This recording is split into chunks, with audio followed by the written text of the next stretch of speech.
Hey guys, Callum here, and today I'm doing a commentary for Darrdrol's new channel. He asked me to do a commentary for him, and I said, sure, I'll do a commentary, no bother.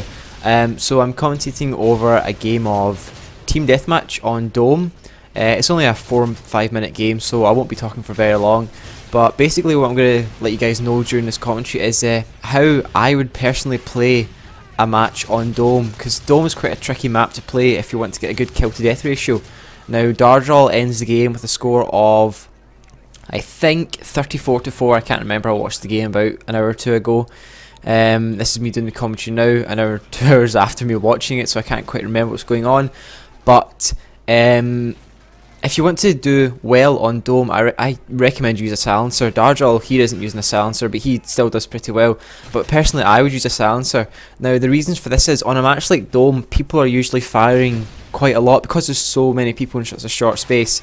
People are firing their guns all the time. Now, when you look at your map, you see red dots flashing everywhere, and that's where someone's going to throw a grenade. They're going to throw a grenade at where they see the red dots.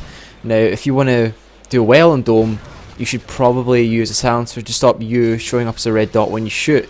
If you want to eliminate yourself completely from the radar, then you can use assassin, and then you'll be invisible on the radar, so people are less likely to throw grenades at you being a red dot. Also, if you want to survive, don't cluster with your teammates in this map, because then you're more likely again to be spammed by like predator missiles, like you saw Darrdrol do a minute ago with his predator. Grenades, noob tubes, which aren't as effective in this game, but they can still kill you.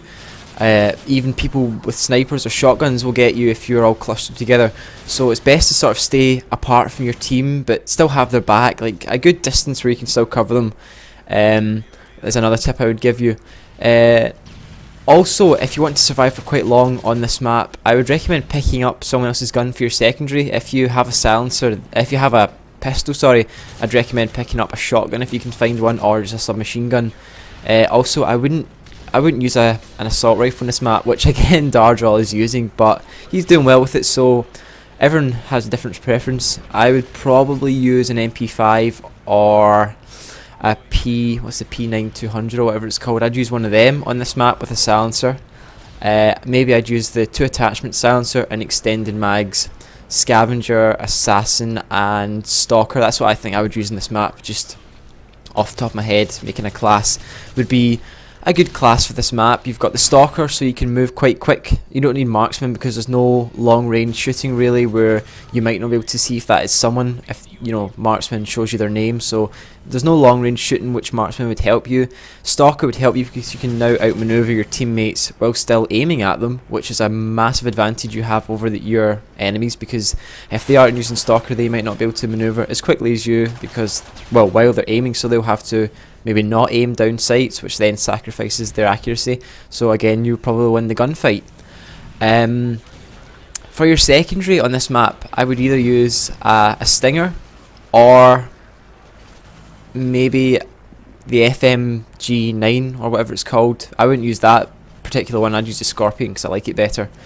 But either a machine pistol or the stinger. Now, the reason for the stinger is you don't have blind eye on the class I just told you that I would use. I don't have blind eye on, so stinger would help you take out, stinger takes out a chopper in 1 missile, and you've got 2. It takes out a Pavlo in 2, I think. Other things, it takes 3 or 4, like an AC-130 has 2 sets of flares, or maybe 3 sets of flares, same with an Osprey gunner. So if you're playing with your friends, let's say one of your friends has a stinger on as well, he can shoot one, you'll shoot one, that's the flares gone, then you can take it, pardon me I just burped, then you can take it down. So stingers are always useful to have, and really you're not really sacrificing a lot. If you genuinely think for a second, how often do you use your pistol or your secondary machine gun? It's really not that often for me, so having a stinger as a secondary really does pay off, and it stops you getting a lot of stressful deaths from air support and everything. But this game is almost coming to an end. Darrdrol's going to get the final kill in a minute. He's been using the M4 Red Tiger, which is actually the nicest camouflage besides gold. Blue Tiger is quite bright, but I think Red Tiger, right from Call of Duty 4, has always been my favourite camouflage, which, it's the hardest one to get, apart from gold again, but it's also my favourite. So thanks very much for watching, guys. I've been Callum. My channel will be in the description, and my Twitter hopefully, and also don't forget to subscribe to Darrdrol's new channel. He's going to be bringing out lots of new commentaries, videos, gameplays, montages, everything. So yeah, don't forget to subscribe, and thanks for watching. Goodbye.